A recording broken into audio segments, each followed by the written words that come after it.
Welcome to Means of Grace, a podcast produced by the Western North Carolina Conference of the United Methodist Church.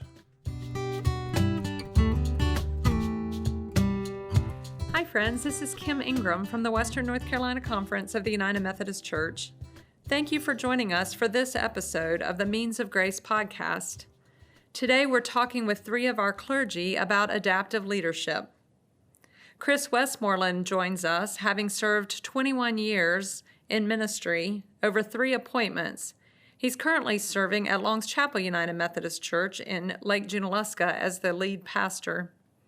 Lori Beth Huffman has also been in ministry for over 20 years. She has served as an associate minister, as a district superintendent, and is currently the senior pastor at Boone United Methodist Church. And Mark Key is joining us. He is the senior pastor at Mount Tabor United Methodist Church in Winston-Salem. Mark has been in ministry for almost 40 years, has served a new church start, and also in congregational development. We are at a place in the church where we know we can't do things the way we always have. Each of these leaders has faced opportunities and challenges leading the church in these uncertain times. In this episode, they help us think about how, as leaders, we take the next faithful step. We are grateful to have them joining us.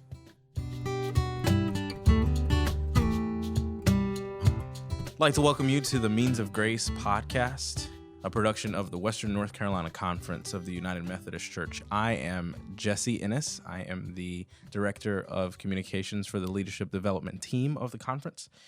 And I would like to introduce you to our other guests today. Hi, and I'm Kim Ingram, and I am the Director of Ministerial Services and the Conference Secretary. Today, our topic of conversation is adaptive leadership, and we have 3 guests who are with us. On the microphone today, first is Lori Beth Huffman, who is the senior pastor of Boone United Methodist Church in Boone. Also, we have Mark Key, who is the senior pastor of Mount Tabor United Methodist Church in Winston-Salem. And finally, we have Chris Westmoreland, who is the lead pastor of Longs Chapel United Methodist Church at Lake Junaluska. So let's just jump right in. I think we all kind of can recognize that leadership in the church has changed in the last 50 years. And I wonder, how often do you think, they didn't teach me that in seminary? You know, how is leading a church different today than it used to be? Well, I'll start if that's okay. Today, the church is one of many options that people have to choose from culturally or religiously or socially. Years ago, the church was at the center of society. People were raised to believe in Judeo-Christian values. Belief in the existence of God and the importance of church to society was generally accepted. But today, even committed Christians view church attendance as something that you do when it's convenient rather than as a priority. I think we're all seeing fewer people engaging in church and doing so less frequently. So it can become discouraging as a leader in the church just from the sheer apparent a lack of commitment, but it's not always a lack of commitment. So that's one of the ways that leading in the church is different than it used to be. Mark, thanks for that. Lori Beth? One of the thoughts that I have about this is used to pastors were considered like the resident theologians. So seminary prepared us to do theology, to preach, to do Bible study, but there were very few leadership classes. And yet the church landscape today requires the pastors, the staff, and in partnership with the laity to lead and to have leadership skills. And so I think that's a significant difference that a lot of us clergy have had to tool back up or learn some new things in order to be able to lead churches this day and time that we were actually never prepared for. For some of us, seminary's been longer than others of us, but that's one thought I have. Chris? I've been pastor for about 20 years, so I was in seminary about that long ago, and I love my seminary experience, but I learned nothing about church leadership in seminary. I really didn't. I again, love my experience, but really it was almost like a thought that that'll just come later, and you'll just get that when you're actually starting to serve in the life of the church. But a lot has changed in that 20 years for me. Like I remember the title of pastor meant something different when I started in ministry than it does today. I don't think the title of pastor carries the weight. In fact, I think it actually carries more baggage for people today than it does some kind of implicit authority. And so for us to be able to step back and really evaluate what leadership looks like, and it's leadership that like leadership that's earned, not that's just given to us by virtue of a title or by virtue of a degree. I think by and large, folks that are a part of the life of the church that are just kind of giving pastors that kind of authority, those folks are not with us much longer. We have a wonderful opportunity, I think, though, to earn respect and to earn the opportunity to lead others. The interesting thing to me about leadership is this, which is that you're only a leader if people are willing to follow you. I mean, that's what leadership is. You're by definition, you're not a leader if folks aren't following you. And so to be able to earn the right and earn the respect of people to be able to lead them in this spiritual work that we're called to do is a real privilege and a real blessing. And I think if we can start from that place of privilege and realize that people have a choice about who they follow, and we want to show them something of Jesus so that they can follow him through the work that we're doing in the life of the church. So, Chris, you mentioned that a lot of what you've learned, leadership skills that you learned through the 20 years in your experience, not so much in seminary. So what do you think are some of the most vital characteristics of leadership that's needed today? Oh, wow. I think that's an exciting question, Jesse. And I'll weigh in and then let Mark and Lori Beth chime into that. What I think is really interesting, and this actually, I remember reading a Harvard Business Review article a while back, and it was talking about corporations and companies. And it was talking about the fact that what corporations and companies used to look for is real proficiency in one particular area, of work. And so they really wanted people that were really an expert in their field about X, whatever X might be. But that's actually not what corporations and companies are looking for right now. What corporations and companies are really looking for is adaptive leaders, people that can actually be adaptive. They're not just an expert in one thing, but they can actually gain resource in a lot of different things. I think that's the main thing that we as pastors and as church leaders, lay leaders in the life of the church, need to be able to do is to be flexible, to be adaptable, to be able to figure out how we can import best practices of the business world, but also do that in a very faithful way, theologically, scripturally. So I think adaptive leadership. I think being adaptive, being flexible, being responsive to the cultures and the communities that we're called to serve in is a really big deal. And I think we've got to take that seriously. I think thanks, Chris. I think one thing that hasn't changed, some things that haven't changed, and I know that wasn't your question, but certainly an appreciation and commitment to vision and mission and goal setting and core values and spiritual leadership. But I think beyond that, what's changed today in terms of leadership that's needed is like Chris said, it's adaptive leadership. It's going with the flow. It's not getting flustered. It's being willing to make things up as you go. It's collaborative leadership. It's pulling the team in, and expanding the decision making to a different group of people. There may be still a hierarchy. There's a senior pastor, associate pastor, but when we function together, I think we lay all those things aside, and we lead as co-leaders and all on the equal platform. Thanks, and I agree with everything that you guys have said. I would add again, adaptive leadership becomes super important this day and time, just because culture changes so fast, technology changes so fast, and the church now is changing so fast, which is kind of funny because we think of the church as like not changing, and yet what is happening around us absolutely affects how we do church. But one thing that I would add that I don't think I heard either one of you say as a vital characteristic of leadership, particularly in the church setting, is to know what your skill sets are as a leader. and to work out of your assets, to work out of your strengths, but then to surround yourself with either staff or lay leadership that fill in some of those gaps, because it absolutely has to be collaborative this day and time. And so we have to think in a team perspective. And then the other piece of it is it also has to be relational, particularly with our younger generations. They are expecting and looking for relationships. And so we have to figure out how to lead well while building relationships with those that we are trying to lead. Mm.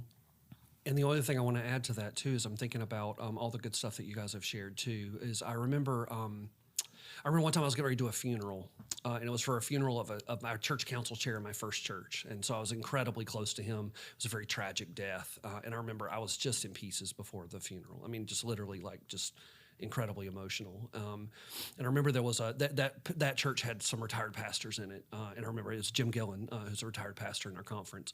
But he came up to me right before the funeral and he said, Chris, I know it's a really difficult moment, but you not only were somebody who loved this guy, but you're also the pastor for everybody in this room. And so in this moment, it's okay for you to grieve, but also be their pastor. And so I was thinking about the importance of not just pastoral leadership, but just church leadership in general, of a non-anxious presence, a willingness to realize that God and God's grace is bigger than the task at hand, and God's kind of got this covered, and the victory's already been won. And so, let's lean into that. I think that's an important part of the kind of spiritual leadership that we're called to bring as church leaders. That's great. And this conversation of adaptive leadership is relevant for the church, but it's not exclusive to the church. And Ron Heifetz and some others wrote a book on the practice of adaptive leadership, and it's geared toward the leaders in an organization and what does it really mean to be an adaptive leader. And a quote from that book is, for some people, the hardest part of adaptive leadership might be finding the courage to identify and claim what is most important to you, those goals and challenges for which it is worth taking on the pains and risks of leadership. And I wondered if you all would be willing to share a little bit about how you have discovered what is important and how have you found the courage to risk pain that's involved in making change and providing this kind of leadership. One of the things that I've discovered is that personally, I love change.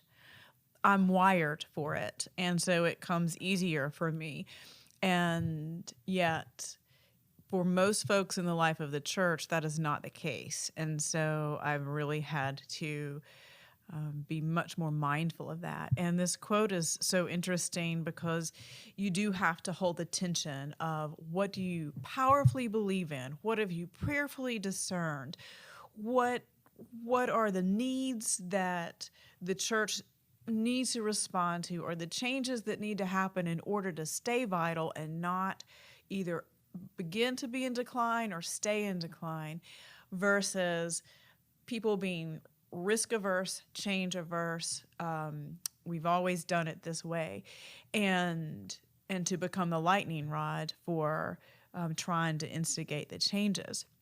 But to me, the key to that is surrounding yourself with other folks that have also prayerfully discerned whatever the change is needed, so that you're never going at it alone, but to always recognize that if you are trying to lead change, that leads to a grief process for some folk. And so there will always be people that get upset, and you will always be the recipient of some of that grief or frustration or anger. And so you have to just be ready for it and manage it and navigate it, but to not let it completely stop the work, the larger work that you're trying to do. And sometimes I've gotten that right, or I've navigated it well, and sometimes I haven't. And you have to take a step back, reconnect with your team and listen to what they're saying, and sometimes press pause, or sometimes go a different direction, or sometimes press forward, but be ready for the reactions. It's a great question, Kim. It's thank you, Lori Beth. It's I think I just want to say ministry is hard right now, and leadership in the church is hard right now, and part of it is just what's going on in the world around us. There's a lot of divisiveness, a lot of hostility and anger and angst and stuff going on. But certainly the one of the most difficult issues for us as pastors in the church today is particularly in the United Methodist Church, is our issue with homosexuality. And I had a situation that came up just a few months ago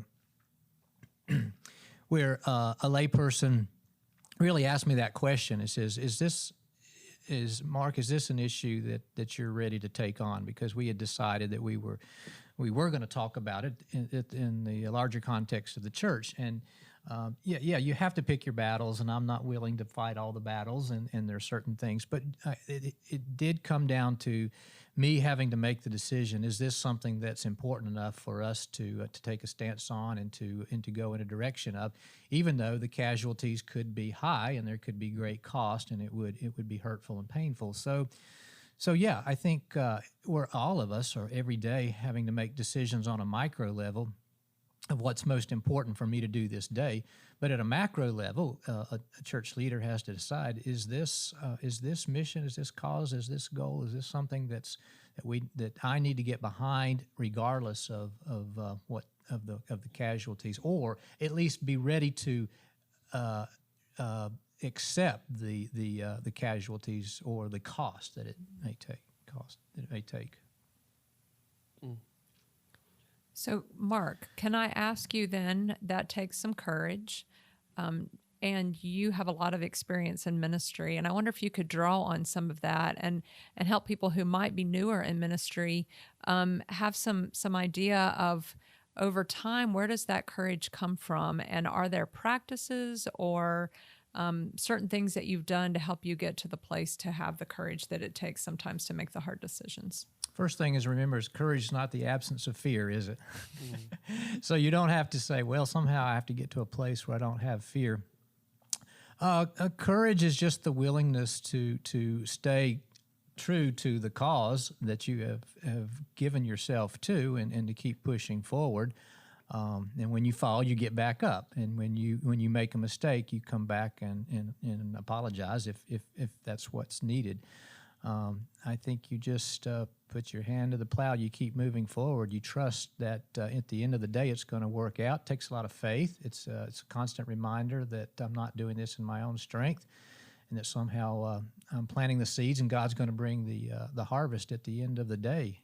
It's also surrounding yourself with the people that need to be a part of. You don't want to do things as a lone ranger. You don't want to, if you're going to be speaking with a group that you know is going to be hostile or against what you're doing, then you make sure you've got the people with you and beside you that you need. So you don't try to do things on your own.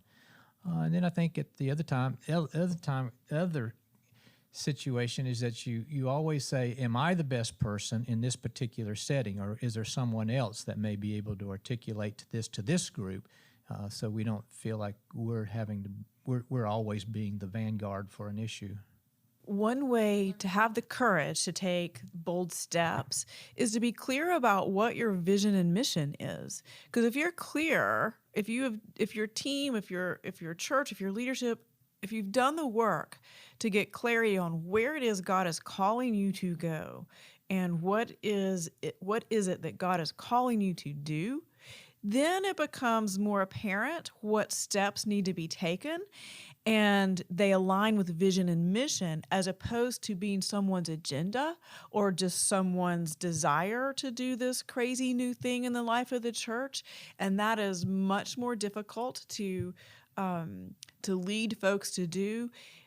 Instead of having that vision and mission, you're able to bring folks along with you that this is God-oriented, this is Spirit-driven. And I think that's really important for folks that may have not had this opportunity to take this risk in ministry. You really do need to have a God-given vision around what you're trying to do and why it's important to do it. That can give the courage a lot of times you need.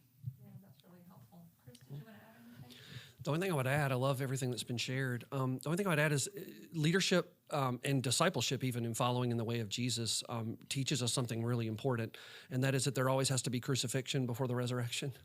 And so that means that suffering and pain is kind of part of what we sign up for. Now, there's an immense amount of blessing and giftedness and privilege that comes with following Jesus and being able to be a leader in the life of the church. So I'm not dismissing any of that. But I am saying, though, that if ministry is feeling easy, we may not be doing it right.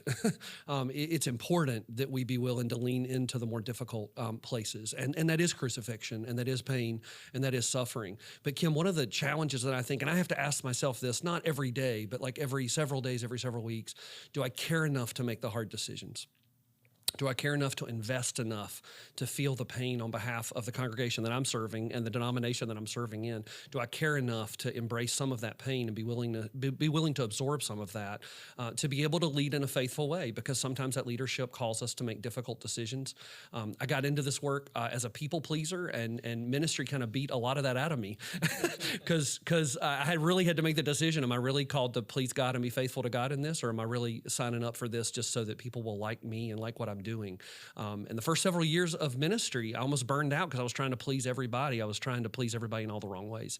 And so it's good to be able to get clarity around the vision, not just out of your own sense of leadership and out of your own sense of who God is calling you to be as a leader, but also out of the organization that we're called to lead in, which is the church, which has this incredibly unique mission and which is able to hold in its very heart and its very hand the very hope for the world.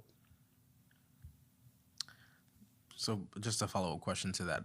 What do you do when you feel as if, or when you mention your vision, when you bring up your vision and someone feels as if your vision is taking the church in a direction that brings too much change? Well, my response to that is, how was the vision discerned?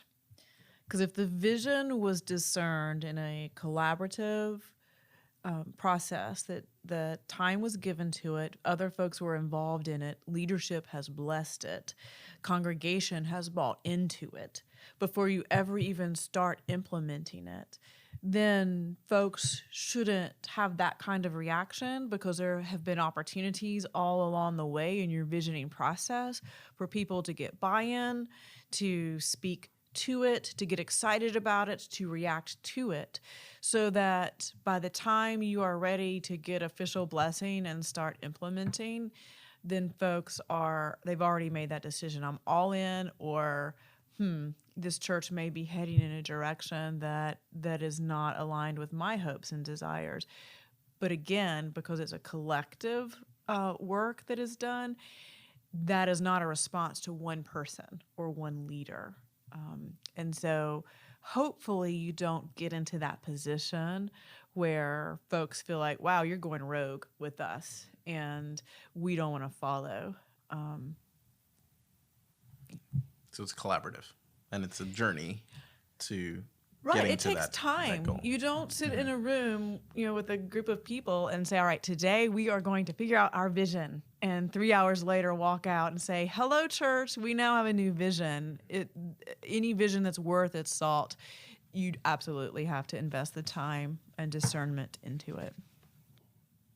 So one of the things we talk about in the course that we lead is building a coalition, and so it does take time. You have to, and it's all about relationships. And part of that, building the coalition, which is the group that's going to be behind the vision, the mission, even though some people may not be on board with it, is giving your folks the opportunity to speak. And so it's an investment of time, of listening, respecting their thoughts and their opinions. And it's also an educative process too. It's answering questions, and it's helping to say, but if I understand your concern here, but if this happens and this happens, then this can also happen. So you begin to help them see what can happen, what the kingdom possibility is if we do this. And again, you said too much too quick. Well, and again, that's usually we pastors we're ready for something to happen very quickly, and it's not so bad for us to say, is it so bad if this takes 6 months or 12 months rather than it happen right now? Yeah, that's interesting, because I often think about the work that we're doing in the church has this urgency to it. And so how do you balance kind of the tension between the sense of urgency and that it takes time? You keep reminding yourself that it's a marathon and not a sprint. Well, and the other thing is once you have a vision, then you're doing implementation. And so the urgency might come, here's something we need to do. Well, now you have your lens. Okay, that's a great idea. Or you're right, that is a need. Does it fit our mission and vision? Like, is this who we are? Is this aligned with who God is calling us to be and do? Because sometimes you have to say no to even really good ideas because it actually doesn't align into vision. And other times it just works beautifully and you can put energy and you can pivot pretty quickly because it does align with mission and vision, and so resources are still moving in the same direction. But that's an important question. You kind of have to discern when those things bubble up.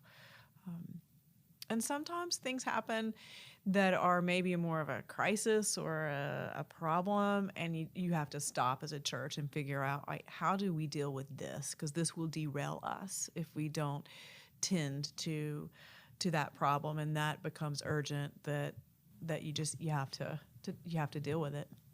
Timing is important, and I think we have to just kind of check reality every once in a while and say, is this the right time? Because if the idea is good and you've got maybe 60% of your people that are ready to go forward with this idea, but you said, we really need a whole lot more than 60% because this is going to create a big change. Like, we were looking at the possibility of a merger with another church, and we just didn't have enough people who were behind it. We really needed 80 or 90%. So maybe that idea was just ahead of itself. Chris, you're making a lot of notes over there. No, it's good. I'm taking in the conversation. I'm making notes about what you guys are saying. But I was also thinking it's really important. Like, when we're following in the way of Jesus, like, I think it's easy in the life of the church to get caught in get caught in a tense. And what I mean by that is we're called to live as people of past, present, and future. Right? Like, we're supposed to live grounded in the story of the scriptures and the story of who Jesus is as way, truth, and life. And so some of that is historical and it's past. We're called to seize the moment and the present opportunity that's in front of us. And we're also called to be people of hope and people of a future that God is continuing to prepare in and through us. And so I know way too many churches, and I've even led churches, and I myself have gotten stuck in tenses before, where I was a church all about the good old days. Like, I was a church all about what we used to do, right? And so I got stuck in the past, and I was ignoring the present and the future. Or you can be all about the now, right? But you can forget your story, and you can forget where God is calling you to be.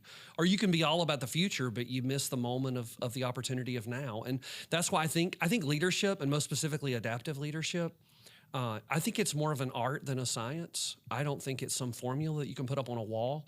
I think it's an opportunity to use what God has placed inside of you to help utilize that in cooperation with other people that God has given some really special things to that allow us to go where God is calling us to go. And so to do that, I think we have to hold the past, the present, and the future kind of all in tension with one another, because I think that's who we're called to be. That's great. So you all each serve in larger contexts right now, but you haven't always. You've served in small churches, rural churches, different size, different kind of capacities as an associate.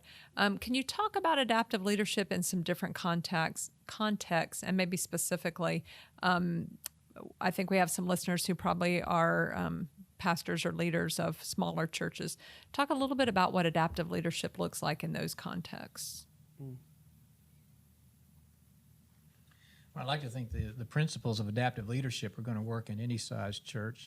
I think a lot of these principles for us initially came from Lewis and Clark's expedition to explore the water passageway to the Pacific Ocean, and they were a group of 25, I think, at the largest, maybe more than that, and then sometimes even less than that. So that's about the size of some of our small churches.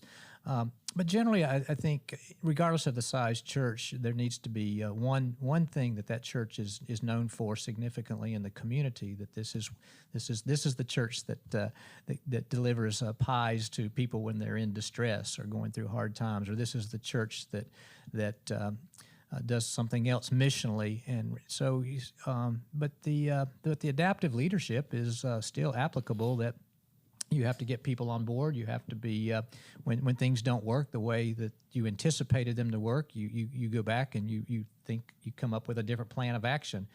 So it's constantly a flux of seeing, is this working? Is this not working? Do we go back? Do we retool? And even among the group of people that we have, are we doing this collaboratively?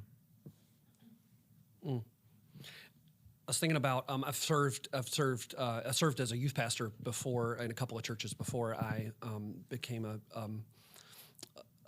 solo pastor and then a pastor of larger churches. And I was thinking about the fact that when I was serving a small membership church, in the back of my mind, I never said this out loud, but in the back of my mind, I was always saying, if I could just get to a bigger church that like had staff, all my problems would be solved.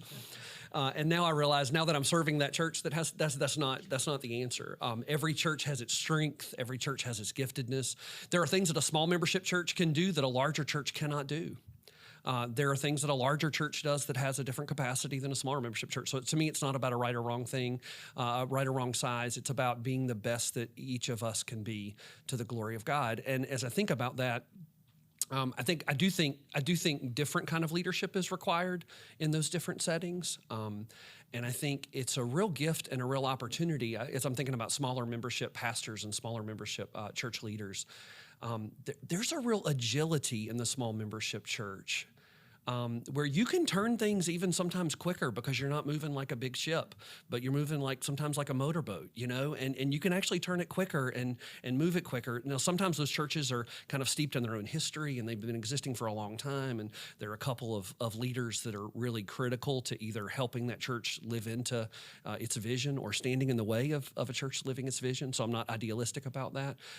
But I would just say to our small membership church leaders, there's a real gift to the family dynamic and the agility that a small membership church can offer. And as I think about some of our communities, there are small membership churches in some of our communities in Western North Carolina that without those churches, those communities would look drastically different. And so I would just say seize the moment, seize the opportunity, seize the gift of who God has called you to be, and just be that to the best of your ability.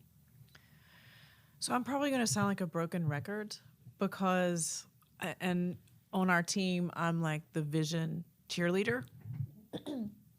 But I've led a visioning process at a small, medium, and large membership church. And it was largely the same process that worked in all three of those settings. And so to me, the initial kind of critical first steps for all of the churches, but particularly small membership churches, it's prayer and it's discernment. It's spending time with just a few other folks to really listen to what God is trying to say to you. And there are just some tools you can use to discern what are that particular church's strengths. Like Mark said, every church has a culture. Every church has something that they're known for or something that they're good at. But to discern what are those assets, those gifts, what are the needs of the larger community around them? Are there some gaps that no one's paying attention to? And when you just sit in all of that sort of prayer and discernment and really seek the Holy Spirit to move, ask the Holy Spirit to move, it's amazing what can bubble up. And it does not matter if there's 25 people in the pew or 2,000 people in the chairs or the pews. That discernment is what is key, and then being willing to respond to what God's calling you to do. And I'm just convinced when we really commit to listening and then trying to be faithful to that, God will do amazing things with the gift that is the church. How does that process change, or does that process change when what the church is known for in the community is something negative? That is an excellent question. And the first step is being able to recognize that what you're known for is not what you would want to be known for, that if it is a negative perception. And that can be hard for folks to admit or to hear. But unless that happens, unless there's a confessional moment where folks recognize that they are moving in a direction that is not spirit driven, that is not a beautiful witness of Jesus in the community, then nothing else is going to help or fix that. But if folks can be confessional about that, then the hope is, all right, how do we discern a new direction? I have seen churches that were willing to make that shift, and I have seen churches that were not. And then you can pretty much start the clock, because it will just be a matter of time before the Spirit is not moving in and amongst that church. And it's sad. Mm. It is sad. And as I think about that, I think about the challenge. I think about in the life of the church today, we can point to the world and we can be really convicting about dishonesty that we see in the world. But sometimes when we point that finger back to ourselves in the life of the church, sometimes we have trouble getting honest about who we are and what we've done and what we haven't done. And so I do think that's a defining moment. I do think that's honesty. I think all of us in this room probably have experienced different moments where we felt like the Spirit of God had moved on from a church because that church wasn't really representing God in the community in the way that they might had been previously. And that is a sad, sad thing. Is a very sad thing, and there needs to be a funeral conducted. But I do think, Jesse, I do think that's an important. Lori Beth, I think you're spot on. I think being able to be honest about the negative parts of our ministry, the ways that we've impacted communities in a negative way. I think that's really, really important to get honest about that, because very little change can happen unless we can start from that place. If we can start from that place, anything can happen. And the only thing I would add to that is you could say that pretty much everything we've been talking about today can funnel into that, because you're really needing to change. That's one more thing you're needing to change. So if we're working on being change agents, which means which partly has to do with building relationships with people, building coalition, setting goals and visions, and then you slowly, not overnight, but you slowly turn that ship in a different direction. So you never, the leader can never lose hope. You still have to believe that somehow, some way, with God's help, we'll get to where we need to be. So, Mark, a few minutes ago, you referenced Lewis and Clark, and there's a book that a lot of people in the annual conference, and I think even in the denomination, have read in the last year or so. It's by Todd Bolsinger, called Canoeing the Mountains, and it really it uses Lewis and Clark as the metaphor for what does it look like to face the future. And in the book, Todd Bolsinger actually quotes Heifetz and Lenski, and says leadership is disappointing your own people at a rate they can absorb. And I wondered what you all think that means, and how have you experienced that in your ministry? I think none of us outright wants to say we want to disappoint people, but there's a lot of wisdom in that quote. Leadership is disappointing your own people at a rate they can absorb. And I wondered if you'd talk about that. Well, I think that was the one statement in the book that I didn't like. Yeah, I think we all resonated with Bolsinger's book, and that the world before us is different than the world behind us, and it requires almost a make it up as you go kind of leadership. And we felt a real kinship with the direction that in the leadership principles in that book. But yeah, his statement about disturbing, I guess I can speak confessionally here and say, well, when did that happen last? It was probably yesterday, that I disturbed somebody. But the reality is that if there isn't disturbance in the church, if everything's going along smooth, I don't know if there is such a church, but if everything goes along smooth, you're just sailing, probably you're not changing, and you're not getting a whole lot of things done, and you are doing the same things that you've always done. And so I think to Heifetz's point and Bolsinger's point that you're probably not maximizing your kingdom potential, these are my words, if there isn't disturbance. So it is out of those disturbances that or those tough times, those conflicts, those crises, that we rise to the occasion, and that energy results, and that maybe we begin to look at things differently rather than through the lenses that we've always looked at things. So it does create the opportunity for very positive gain if you can embrace those disturbances. But doesn't that get exhausting? Tell me about it. In fact, yeah, it does get exhausting and it's tiring. And I'm a firm believer that when you've been through a particularly difficult conflict, that you need a time to take time out. You need a time for the waters to calm again. You can't stay at that high pitch of intensity and motion. I can't as a pastor, and I don't think the church can withstand it either, because then we become conflicted with each other. So there has to be that ebb and flow. Yeah, you have those moments of disturbances, but you surely need those times for the waters to calm again. I think the quote makes 2 points that are really important in leading change. One of them is that leadership can be disappointing to folks, and that's the grief factor. That when you are leading change, that something is being lost, and people will hurt and grieve. Even folks that know the change needs to happen, you still grieve the loss. And so this quote gets at that aspect, but then it also gets at pacing. And so a good leader can figure out when you press the gas and you keep pushing through, and when you have to slow it down and let folks do some emotional processing before they're ready to take on more shifts or changes or adaptations. And so he just captured in a short phrase 2 really important concepts of leading change well. And being a church leader, pastoral or otherwise, means that you have some sense of discernment of what that tolerance is, I think. Because for you to just overwhelm a congregation and be all about vision, but they don't feel like you care about them at all, is not going to be helpful, I think, in the long run. You may get some things accomplished in the short term, but it'll be tough the long term to really build trust in that kind of environment. But then obviously to hold up the vision because of everybody's discomfort, I mean, we do way too much of that in the life of the church.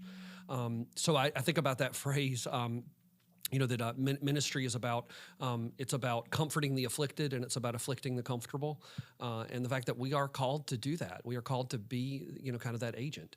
And as I think about that, I think about this preaching image that we use sometimes about what does it mean as us as preachers or us as leaders to be transparent but not naked in front of our folks. And why I think that's important is for them to be able to, sorry, Lori Beth. But as I'm thinking about that, as I'm thinking about that, it's important. It's important that we be transparent. We don't lay all our stuff out in front of people. We don't make it all about us. That's not the point. But the point is that we're real people that are trying to follow in this work and in this way, and we don't have it all figured out. We need to be very humble and very open and very honest about that. There are times in leadership where I've had to realize that sometimes I like to gripe about the folks that I feel like are getting in the way of the vision that God has called us to do, but sometimes I'm the person that's getting in the way of the vision that God is calling us to do. And so being able to realize that and be honest about that, to be able to, afflict my own comfort is really important, and being able to start there. So to me, Lori Beth, part of the way we can share in that grief with folks is acknowledging that we too feel that as well, and we can be honest about that and real with that. To be vulnerable. To be vulnerable, yeah, absolutely. To be vulnerable, and that's that transparent, naked thing for me. It's like what that means to me is to be vulnerable but not over vulnerable. Again, it's not all about me, but I want to be real with people about where we're struggling and where I'm struggling, because I think that's what people hunger for and want, and I think that in part is how ministry is different now than I think it used to be, or at least pastoral ministry. I think when I first got into this, I think people were scared if their pastor ever got scared, or like if they were ever honest about those kinds of things. And now I think our people expect to hear honestly where we are and where our sense of comfort is and isn't. Bolsinger goes on to suggest that the primary question is, does it further our mission? And he suggests that mission wins every argument. Do you agree with that? And can you speak more to that?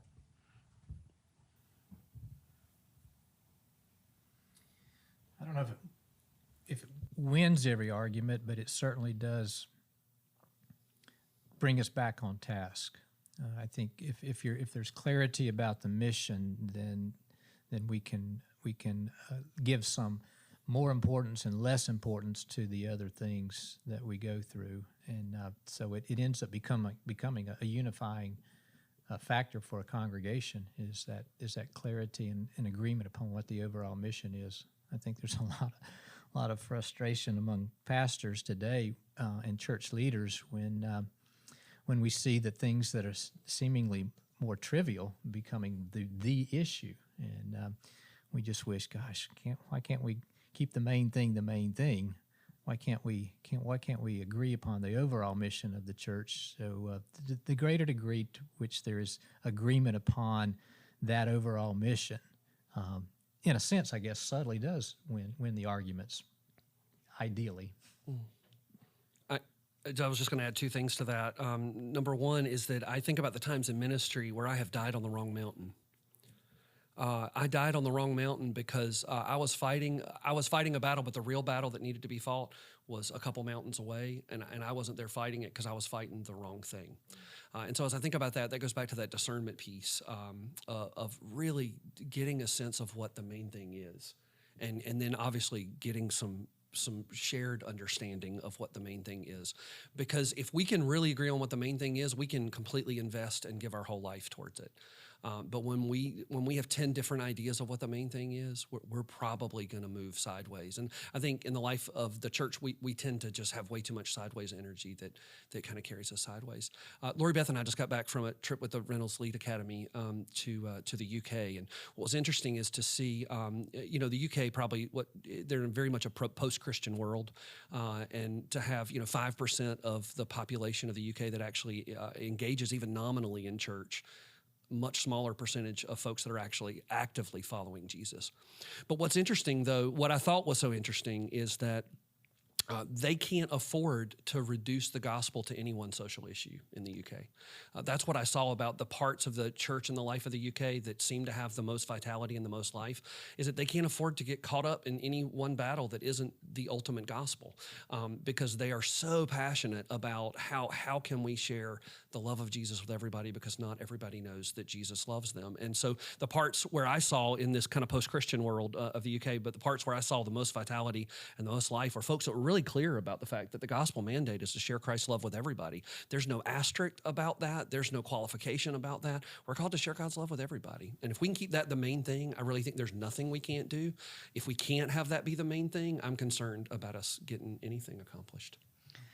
One of the things that we talk about in our class is also another factor here, where does mission win every argument? Mission and vision and alignment to that is critical, but we talk about culture eats vision for breakfast is a quote that's familiar, and it's true. And you can have the best mission, the best discerned vision, but if you haven't taken into account the culture and have strategies to introduce and bring the vision and mission into the existing culture, you won't get anything done because the culture will block it all. So I think many times culture actually wins out. And if you can't shift the culture, which was a little bit what we were talking about earlier, the mission, it doesn't have the same power. So you referenced a couple times in this conversation a class or workshop that you all developed and led. And we are going to offer that. The leadership development team is going to offer that again coming soon. And it's called Adapt, Leading Off the Map. And I was hoping we could spend a few minutes just talking a little bit about that specifically. You all developed the program and you also implemented the program.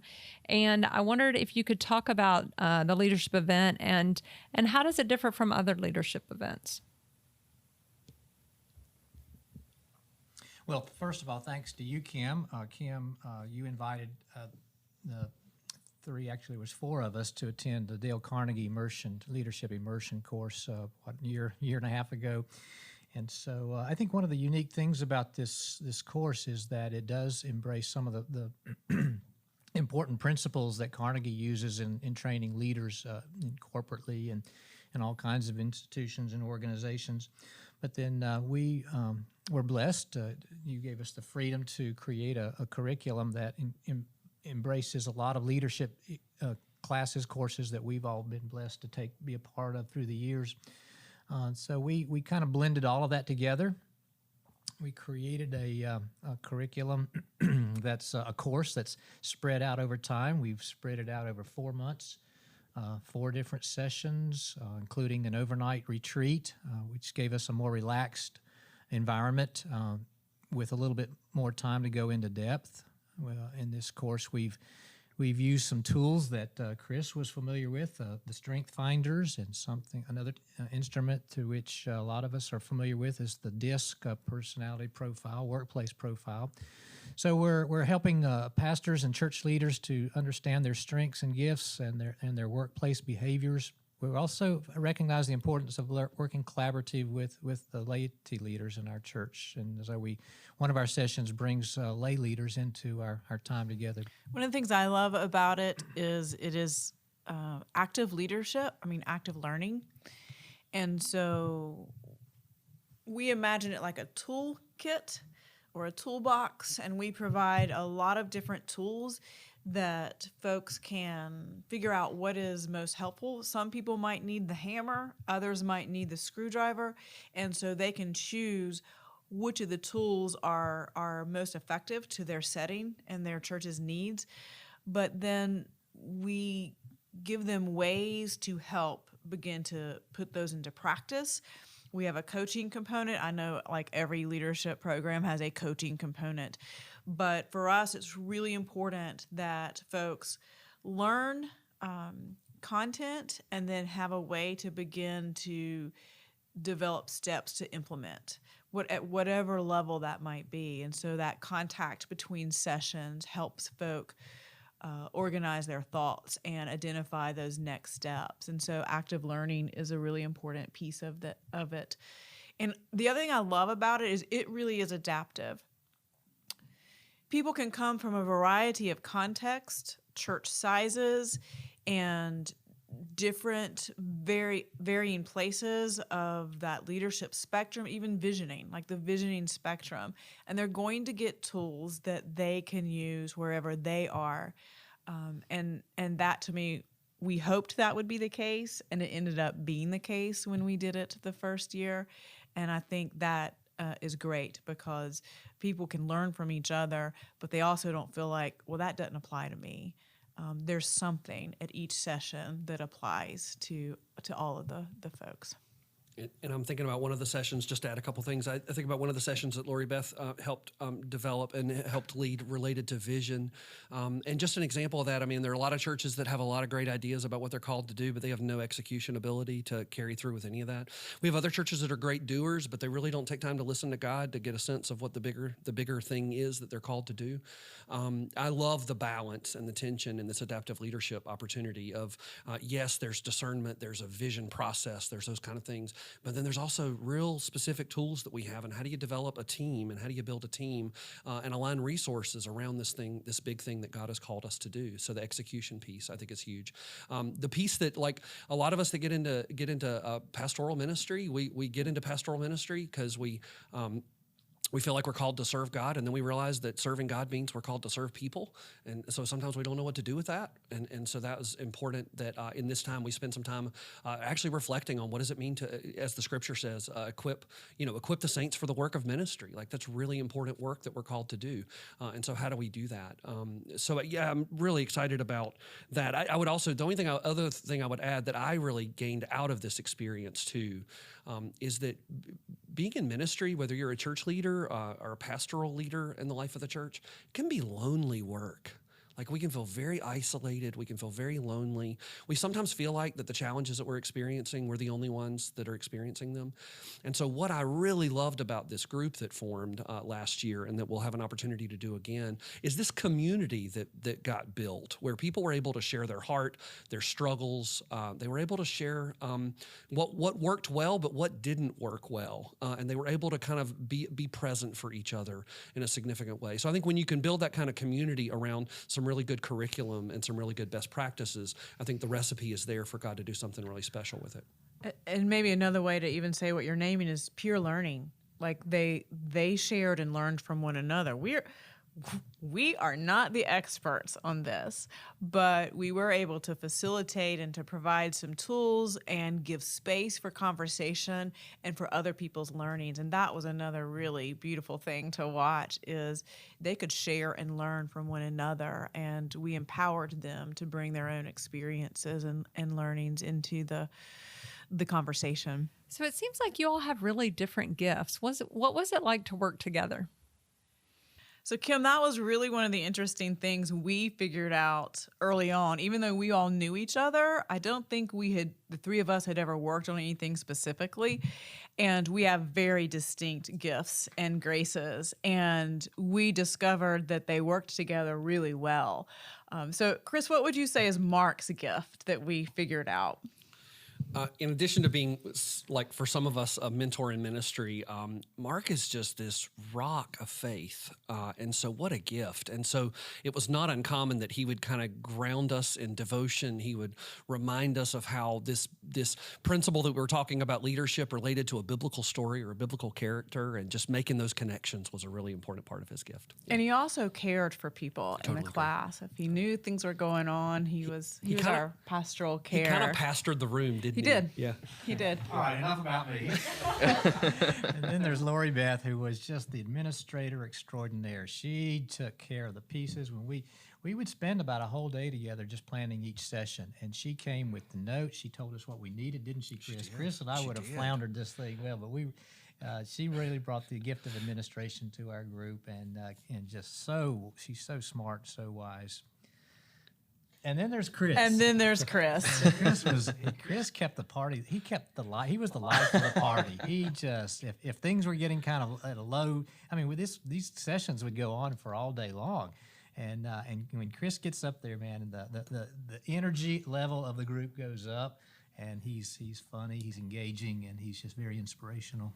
And super creative. We could take an idea or a concept, and Chris would just bring a real creative way of teaching the concept. And so now Chris is also loosey-goosey. And so there were moments where we had to make sure we were staying on task, but we worked together beautifully. And to me, that was an important lesson to teach with leadership, again, is knowing what your skill set is, and working with others, and recognizing God has gifted us in beautiful ways, and all of those gifts can be used to further God's kingdom. And it was a lot of fun. Amen. It sure was. Looking forward to it again. Yep. And that's something I was going to comment on, because those are a couple of the values of the leadership development team. Both the peer learning component is present in most of the things the leadership development team sponsors, because we do feel like, as a team, that clergy have a lot to gain and learn from one another. You all are colleagues in ministry. We're all colleagues in ministry, and it's a chance really to share and learn and support one another. And the other is that learning takes place over time, and so you develop to be something where you come together and you practice something, you reflect on it, you adjust it, you do it, and that kind of continual circle, so that you learn kind of over time. So the 4 different sessions spread over, or the number of sessions spread over several months, gives people the chance to do some of that. So we have been really grateful for what you all have done, and really appreciate the development of this. So Chris, Mark, Lori Beth, we just want to thank you so much for joining us on this journey, for explaining everything so eloquently with us, and to just having a conversation with us. We could not be more grateful. Thank you. So a link to the books that were referenced in the podcast can be found in the show notes. If you are interested in learning more about ADAPT Leading Off the Map, which these folks will be leading, there will be a link in the show notes to the registration and information about that as well. Thank you all so much for being with us. Thanks. Thank you. This was fun.